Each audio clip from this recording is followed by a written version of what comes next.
waliwo ebadde byogerwa ennaku zino mu mbu kyoli lubuto era ne taata w'omwana ne tugamba n'ekyo katujja tukirindako suko from the horse's mouth kituufu oli lubuto Martha Mukisa.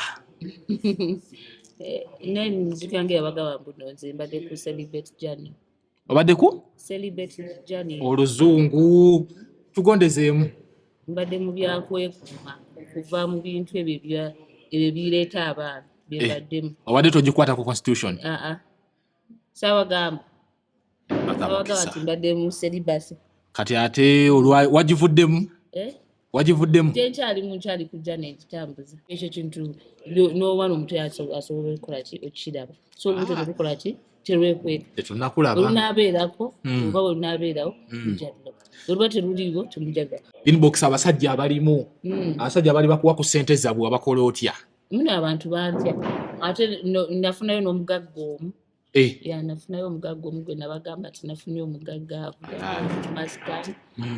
Sawa ne betuuse naye njamu awadinga yabikwasaganye nakuzina omugagga avuga Benz ne Mustang iPhone teka pesa twalabye wanaali yeri nga yaleese Mustang kati bw'oyogera ku Mustang saagala ekigambo kituule musajja waffe gwe kasitola omugagga ayina Mustang ate alinako Benz ate eriko simenga akwata iPhone aliwa kingomanya yoyo kati omunoonye naye takumenya omutima takumenya omutima ebyo byokumenya omutima byammwe tukyalimu ebyo ebintu kati like Martha Mukisa really eri kumenya mutima Martha gowulira erinnya Martha Mukisa.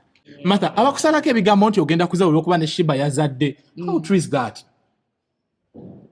How true is that?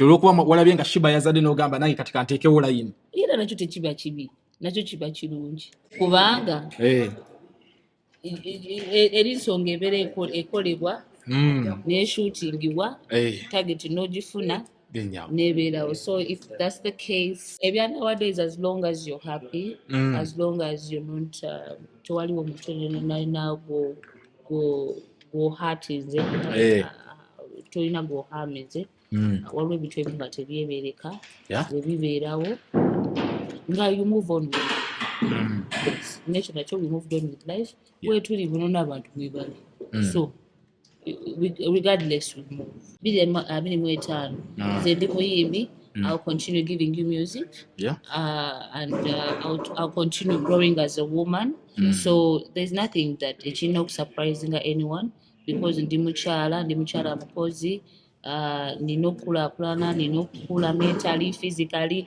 economically so a lot is going to be going on for me but just know it's all the grace of God.